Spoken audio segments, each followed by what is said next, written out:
Adiba Hanza, anak pertama mendiang Ustaz Jeffrey Al-Bukhari, sudah resmi menikah dengan pesepak bola Egy Maulana Fikri. Saat akad nikah, adik Adiba, Abizar Al-Ghifari, menjadi wali nikah kakaknya. Momen mengharukan pun membuat banyak orang menangis melihat Abizar memeluk sang kakak dengan penuh sayang. Berikut ini beberapa momennya. Menjelang akad nikah, Abizar tampak mencium kedua tangan sang kakak dengan penuh rasa sayang. Saat akad nikah berlangsung, ia menggantikan mendiang ayahnya sebagai wali nikah Adiba. Momen yang bikin banyak warganet terharu. Saat mempelai sungkem pada orang tua, Abizar tak kuasa menahan tangisnya. Adiba pun tampak mengelus punggung Abizar untuk menenangkan sang adik.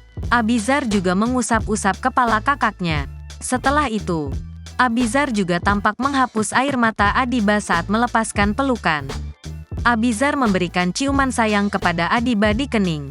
Suasana haru membuat warganet yang melihat ingin menangis. Setelah itu, Abizar kembali mencium tangan kakaknya. Ia seakan siap untuk menyerahkan kakaknya kepada Egy. Saat duduk di samping sang ibu, Umi Pipik, Abizar tampak menghapus air mata dengan tisu. Download Tribun X sekarang, menghadirkan lokal menjadi Indonesia.